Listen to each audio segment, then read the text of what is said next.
Back. उम्मीद है दिख रहा सबको। हाँ,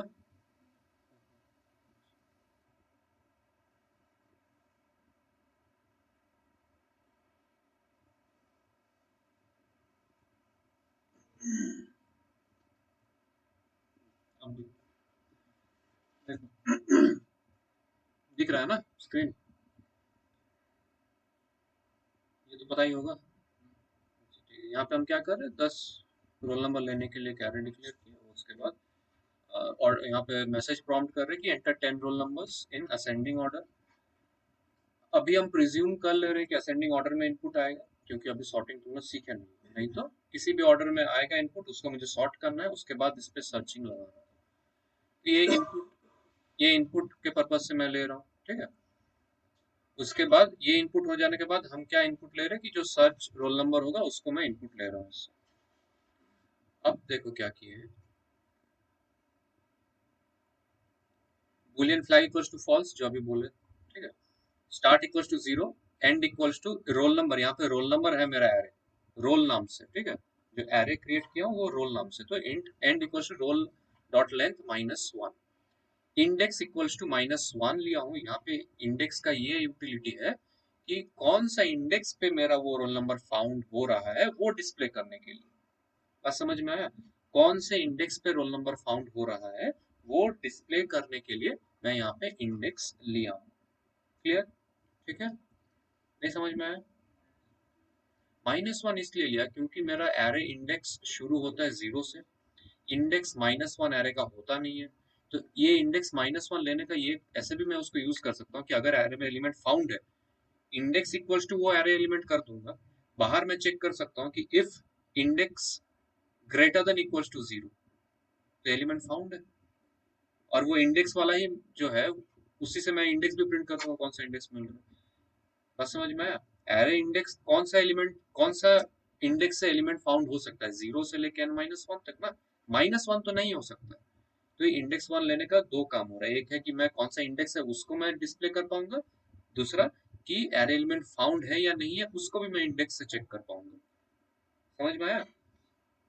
अच्छा, उसके बाद while start is less than equals to end, int mid equals to start plus end by 2, if ये search roll number equals to roll number mid, तो फिर flag true, index equals to mid, क्योंकि ये mid अभी जो mid calculate किया that is the index ना जहाँ पे फाउंड हो रहा है।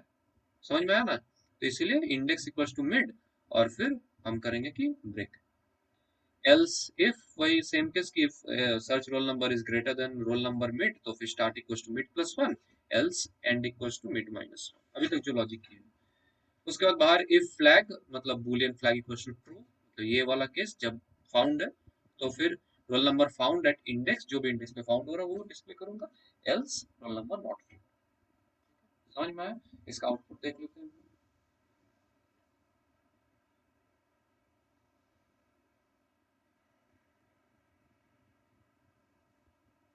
जैसे कुछ भी रोल नंबर असेंडिंग ऑर्डर में मैं ले रहा हूँ,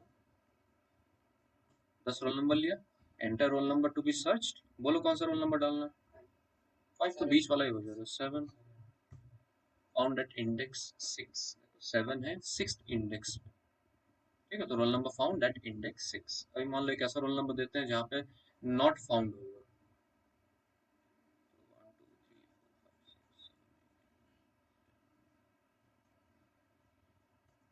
चाहे ब्लैंक आ गया, 11 नॉट फाउंड, नॉट फाउंड है ना, 11 है उसमें नहीं है तो not found, program is working. ठीक है, समझ में आया? हाँ? क्या हुआ? क्या सर्च करोगे? 1? क्या सर्च करोगे, कौन सा रोल नंबर? 1 लिखते हैं,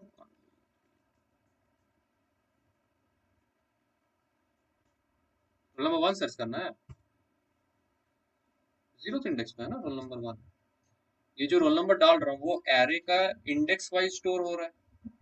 पहला वाला जो रोल नंबर आया वो 0th इंडेक्स पे, सेकंड रोल नंबर इनपुट है वो फर्स्ट इंडेक्स पे स्टोर हो रहा है।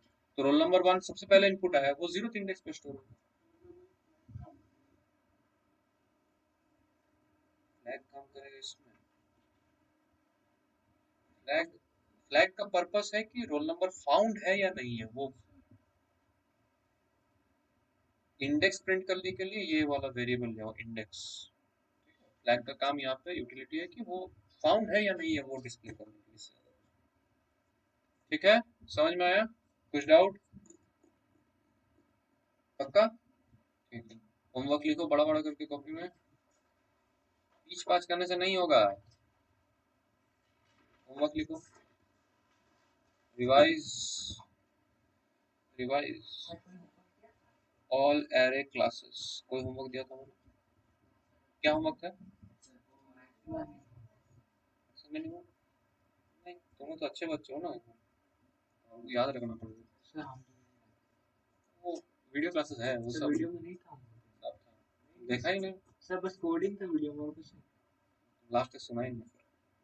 अच्छा छोड़ो, लिखो revise all array classes till, मतलब यहाँ पे जो लीनियर सर्च हो गया, बाइनरी सर्च हो गया, एरे का एलिमेंट्स को मॉडिफाई करना हो गया, ठीक है?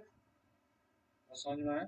ये सब क्लियर रखो, क्योंकि इसके बाद जब सॉर्टिंग शुरू करेंगे इसका थोड़ा सा कहीं ना कहीं लॉजिक डेवलप्ड होना पड़ेगा तुमको वो सॉर्टिंग वाला करने के लिए।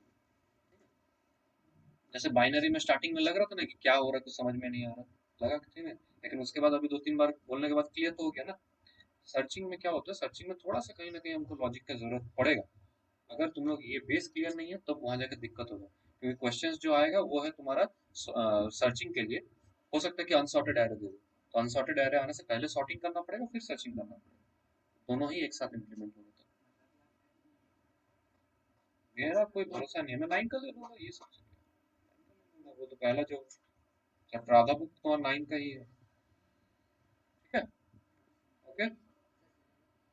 सिलेबस क्या है, मतलब पूरा बुक है सिलेबस, सिलेबस यूनिट टेस्ट का प्रैक्टिकल होगा, जो कि मोस्ट प्रोबेबली तुम्हारा वो एरे और लाइब्रेरी क्लासेस हो सकता है। अभी देखो तुम लोग का क्या है कि अभी जैसे एरे का जो प्रोग्राम है, जैसे मान लो ये सर्चिंग वाला, इसमें तुम्हारा तो पुराना कंसेप्ट भी आ जा रहा है ना कहीं ना कहीं, मतलब 9 का भी कुछ ना कुछ तो है, इफ एल्स वगैरह, स्विच हो गया, ऐसे करके तो कर ही सकता है।